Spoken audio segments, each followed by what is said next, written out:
All right, what's up? We got a new chapter of One Piece 1116. This is called Inner Conflict, which fairly ambiguous title, could be referring to something that happened way back hundreds of years ago in Vegapunk's story, could be referring to the current world government reacting to this news.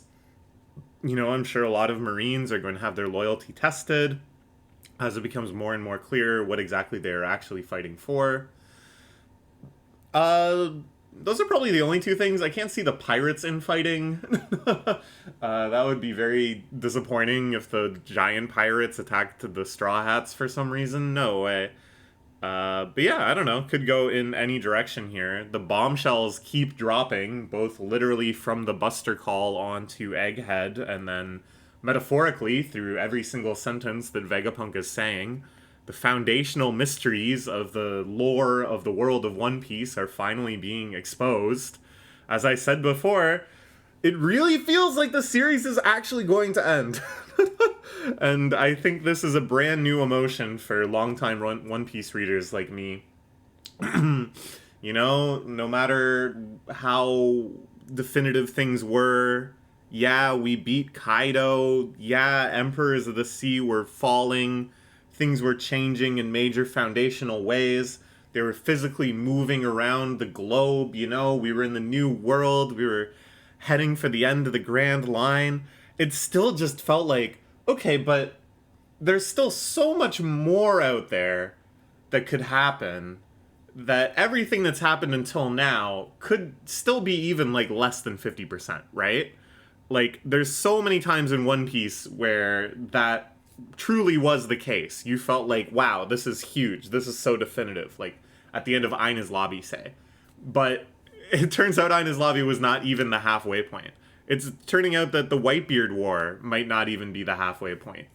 Meeting the second in command of the Pirate King and having the first conversations about, you know, what was that journey actually like? And how did you make it to the final island? That wasn't even the halfway point.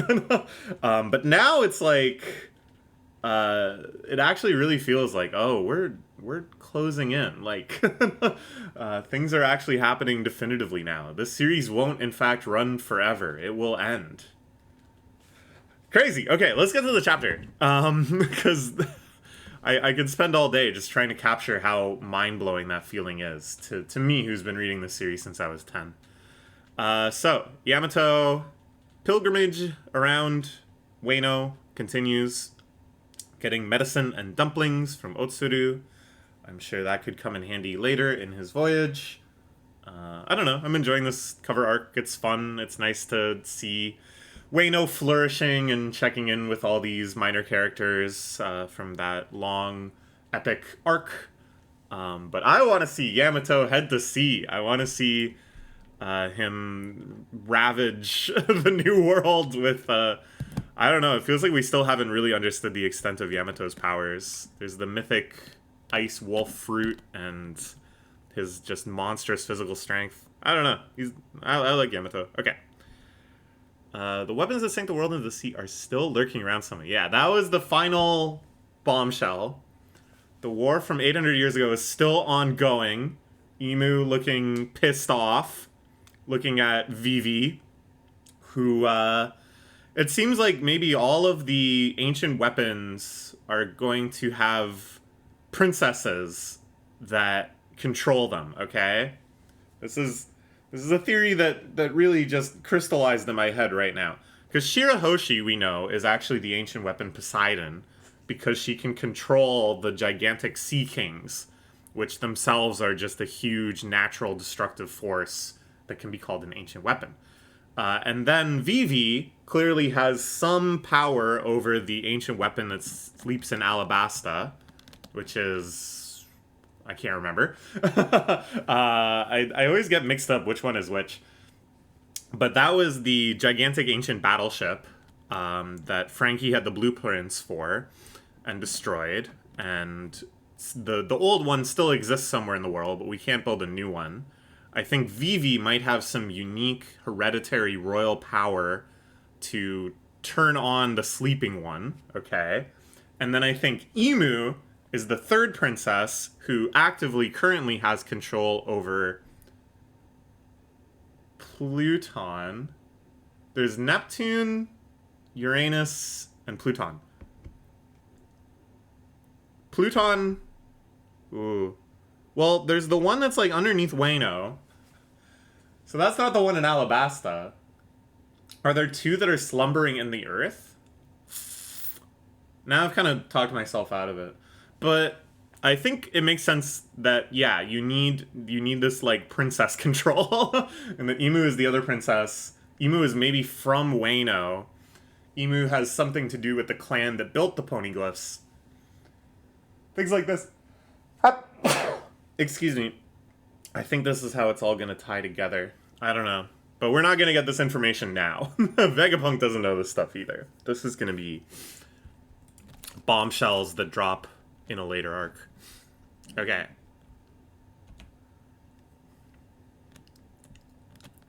Okay.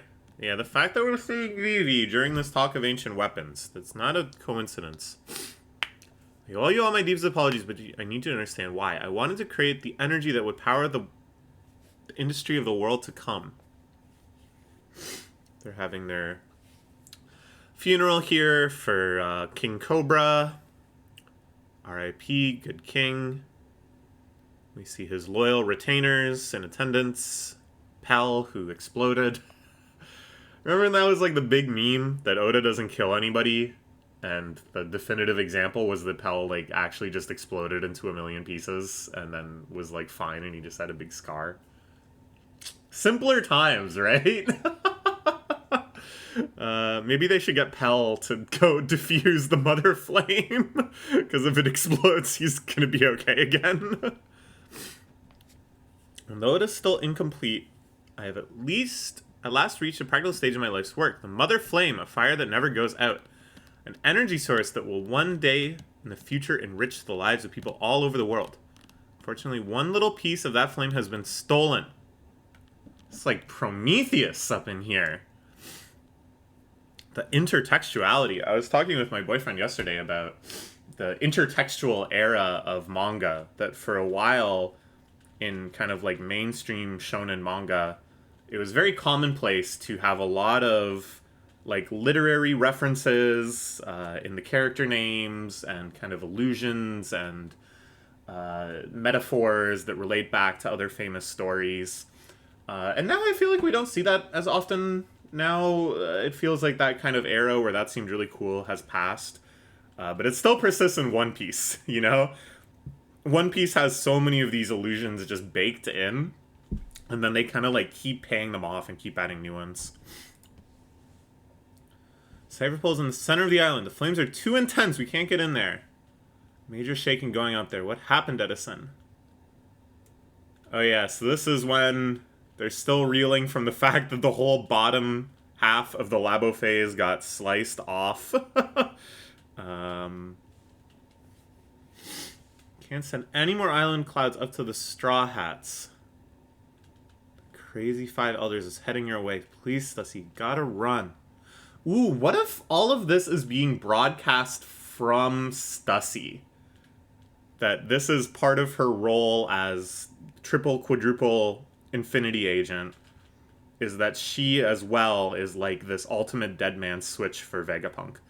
I don't know. Maybe it's like a little more fallible than other things you could imagine Vegapunk doing, because Stussy is but a clone vampire thing, which obviously is not like invincible or immortal. Well, I don't know. Maybe she is invincible or immortal. But she can like move around and flee and evade detection and stuff.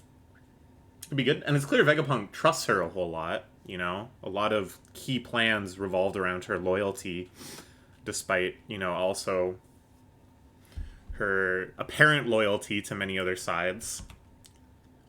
Okay. Ooh. May free Kaku, Edison. Might be punished for their actions. I won't let him go after Straw Hats, and I know the first thing he'll do if he's released. Oh, wow. So even though Stussy was just undercover within CP0, she still had some fondness for Kaku. And you know why? It's because Kaku is so cool. I don't know. I just love him. I just think he's such a cool character. I love the fight with Zoro in Ina's lobby. Again, I don't know why. I don't know if there's like any one thing I can point to, but it's just one of my favorite fights in the whole series from any character. I just love, I love the joke that everyone says he's like a monkey and he like runs around the shipyards acting like a monkey and just jumping around and stuff, but he's actually kind of like stoic. I was gonna say stoicy because of the meme. That meme has like ruined my brain. He's actually kind of like stoic and hardworking, and he's like very pragmatic about the Straw Hats ship and everything. But his so there's like already like a weird gap, and then you think when he's eating his devil fruit, it looks like a banana, and you think, oh, he's gonna get like the monkey fruit, and it's gonna create an even bigger gap. But that too is a fake out, and he ate the giraffe fruit, which looks like a banana. Oh man, it's so ridiculous. I love Kaku. So went ahead and saved us. We wish he could have been true to both. That inner conflict is a calling card of humanity, Stussy. Follow your heart and do whatever it takes to survive. I like it. I like it. It's a nice little emotional scene here. This arc is so crazy. There's so much stuff going on. So many huge lore revelations and implications. So much action with so many different factions. And they can still have moments like this where they reflect on this character of Stussy, a character we hadn't even seen before this arc, and give her her own little personal arc in which she comes to grips with this life of deviousness and betrayal. It's so good! Around 2 weeks after the theft of the flame, the sky over Lulusia shone with a powerful light. Oh, so they couldn't just do this willy-nilly at any time. This was a recent thing, when they were able to steal the Mother Flame and power this thing for the first time. And wipe Lulusia off the map. Also, where is this being... I'm going to say these guys look like revolutionaries because they're dressed up all weird. Yeah. This is the revolutionary base, right? Because this is the Milk Girl from Lulusia, the girl that saved Ace.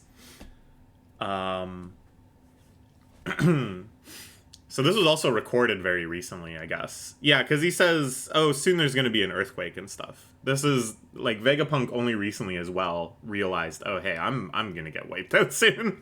All the pieces are adding up. They're almost done with me. And the kingdom vanished without a trace, according to reports. After that, what I observed was the first signs of the worldwide earthquakes. As a scientist with utmost pride in its development, I can tell you this. Nothing but the Mother Flame could have created so much energy. Oh, and this is the captain that gets the milk from Lulusia that Ace delivers him along with the letter.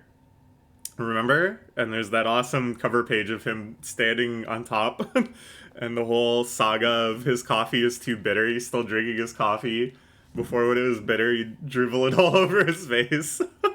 Very silly cover story. And it's lovely because it's not like you needed to know that, right? I'm just a huge nerd.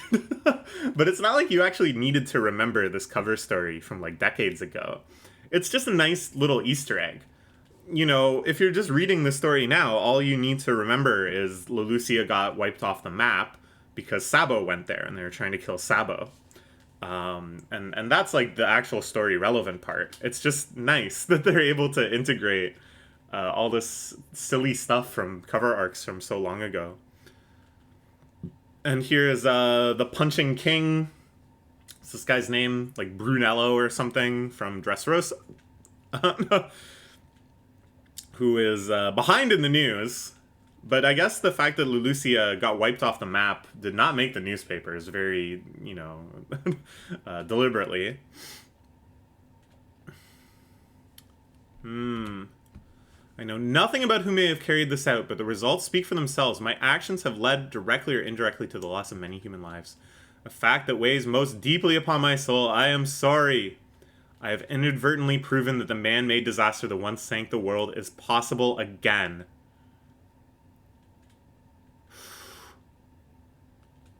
Okay, so yeah, Pluton is this one. Pluton is sky. It's like tough for me because I'm also trying to associate them with the ancient, as I say, intertextuality, with the ancient Roman gods for whom they are named.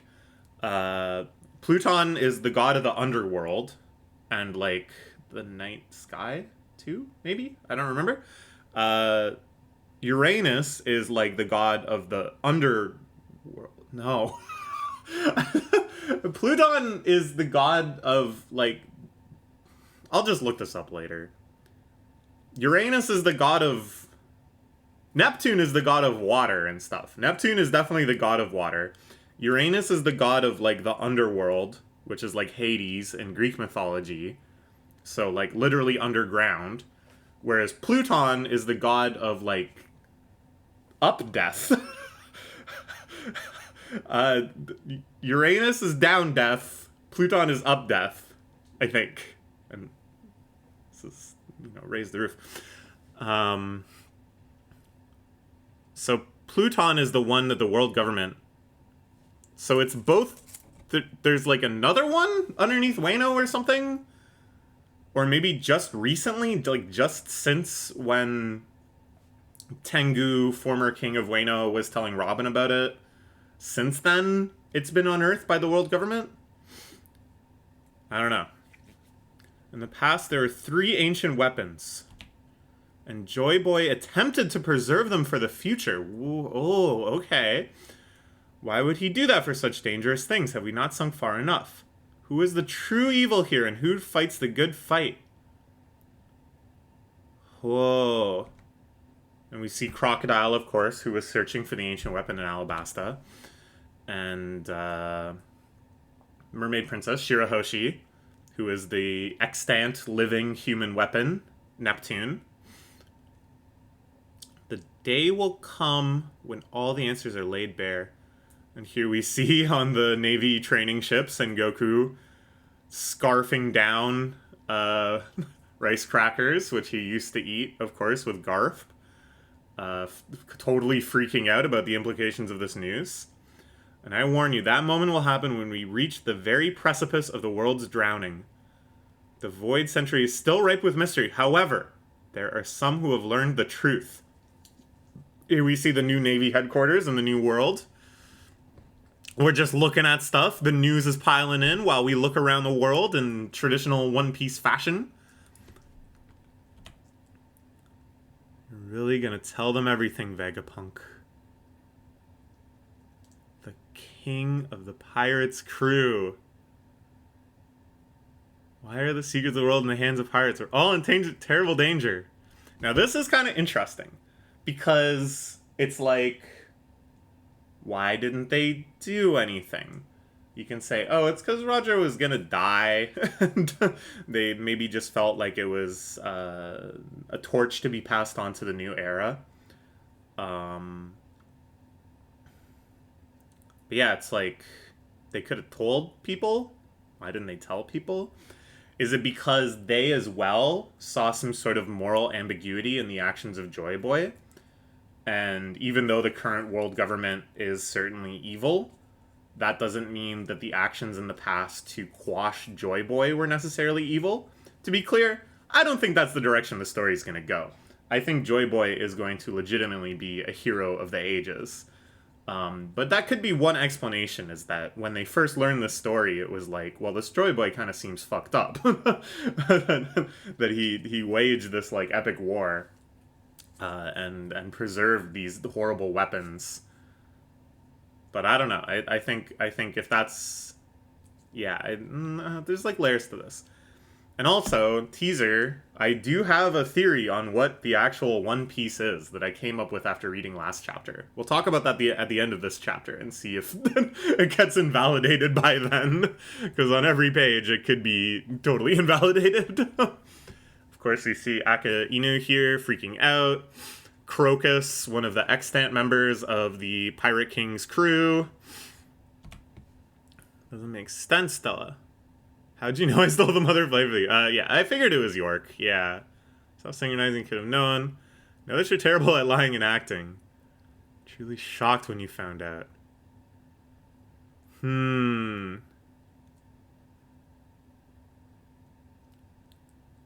That's the case. I've been wrong all along. He wouldn't do anything as tepid as just hiding the transmission responder sale. No, I think he was capable of lying and acting in this case. I think he had schemed this whole thing, including York's betrayal and stuff. Here, this is an interesting shot. A whole bunch of CP0, the nameless, faceless agents, are getting devoured by the earthworm, one of the five elders. They do not care who is on what side. They are just killing everybody at this point. Five elders. I know where the transponder snail is. Certain. I'm Vegapunk 2, you know. The transponder snail is under the protection of the Iron Giant in the Fabio phase. Ooh, that makes sense. Vegapunk knew this thing was strong. Did he predict as well that this thing would awaken in response to Luffy being there? And the energy of Joy Boy re-emerging into the world? I don't know. Maybe not. Maybe he just thought, this thing is strong. If I put it deep inside of this thing... I like this too because, you know, otherwise they would have just kind of left this thing alone. It's not clear that it's going to go to other islands. It's not clear if it can operate without Luffy there. They had no real reason to engage with it. We had no real reason to judge its strength or anything. So now we get to figure out, you know, how powerful this thing really is, which is exciting. See what it can do. As the five elders square off against this ancient robot. When they all learned of the true history, why did they drift apart without telling one? Why didn't they act on it? Yeah.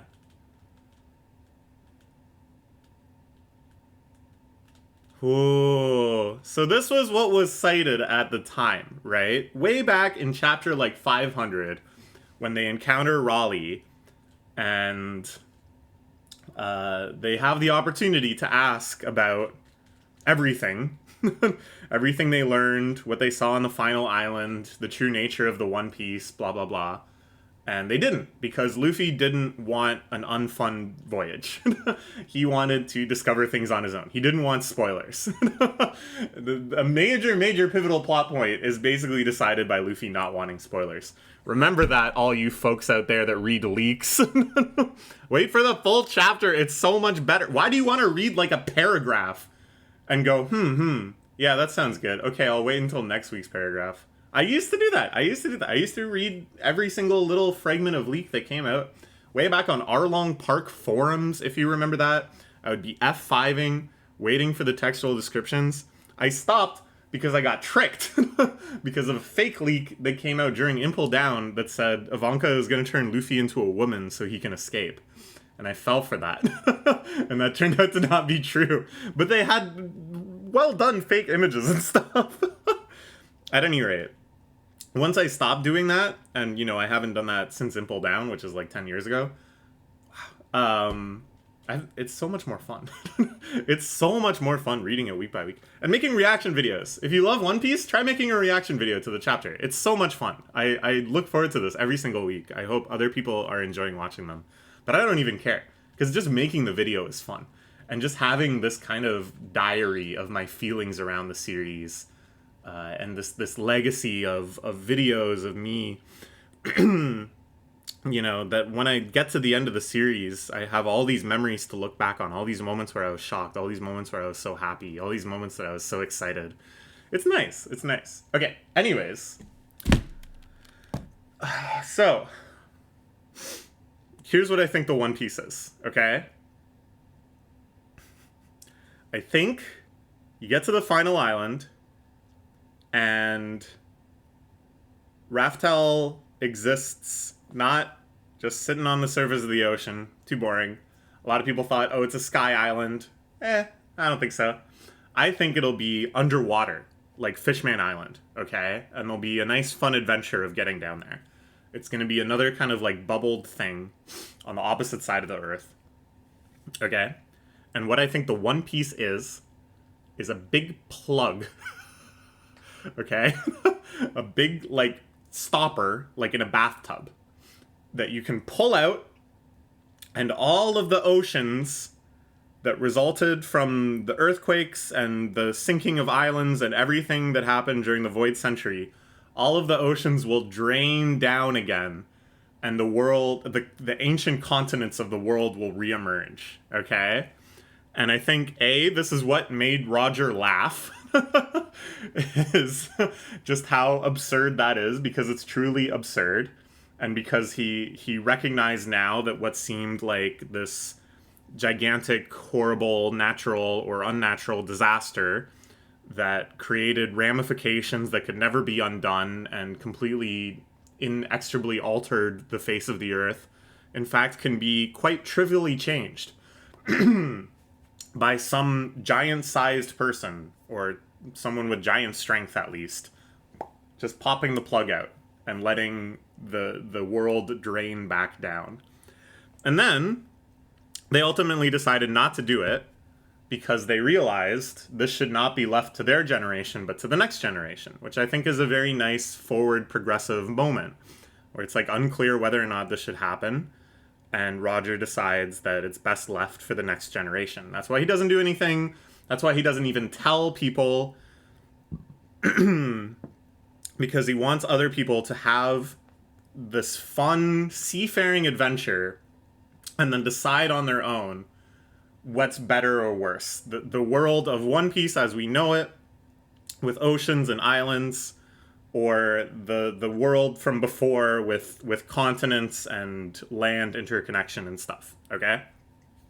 This, I also think, is what will lead to the final conflict between Luffy and Shanks. That Shanks is actually going to be protective as of the world as it is. Because if we kind of think of the pros and cons, the world as it is actually does kind of keep people safe. It's very difficult for some monstrous Genghis Khan type to just go around razing islands. There's like a major physical barrier stopping that from being trivial. The people invading from at sea are kind of at a disadvantage. And, there's this whole culture of powerful pirate crews offering protection to islands that are in jeopardy, that Shanks is obviously like a proponent of.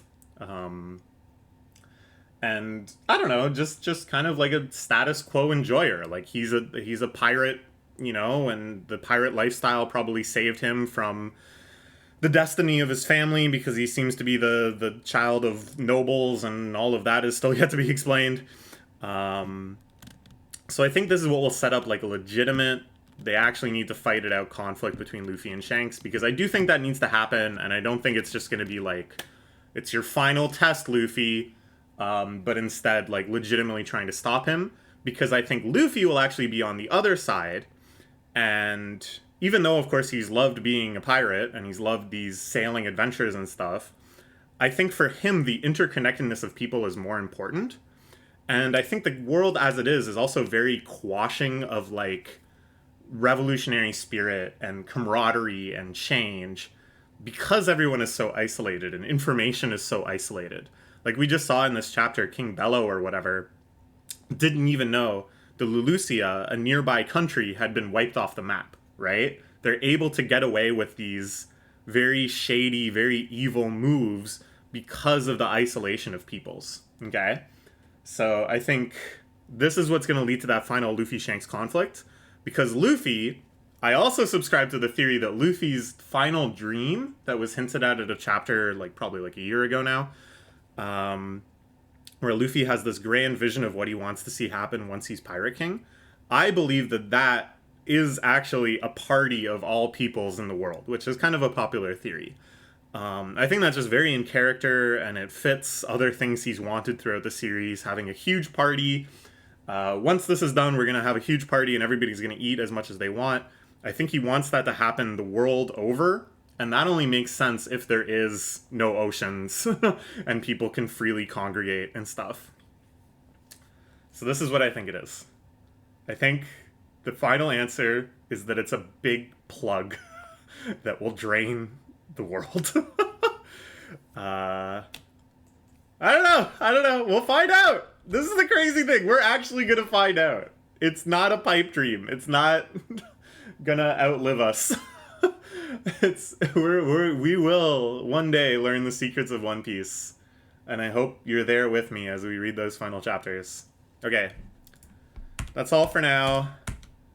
Maybe I still want to make like a standalone video that's like my One Piece theories. Maybe at like the end of this arc or something, because it would be nice to make some predictions that don't just get instantly invalidated in the next chapter.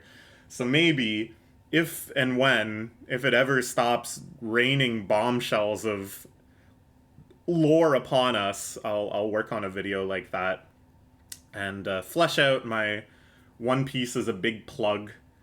Yeah, this is the other thing. It's that when you remove it, it makes all the world into one piece again. Instead of all these little dotted islands, the world becomes one piece. I don't know. I'll keep thinking about it. I only thought of this last week after I read the chapter. I talked to my boyfriend a bit about it. He was the one that proposed, oh, this may be why Luffy and Shanks fight. I thought that was a really good interpretation of this kind of idea as well. I don't know. There's a lot. A lot of revelations still to come. Like, even though we've learned so many things in the last few chapters, I still think the majority of mysteries remain mysteries. Like, what's with the giant straw hat?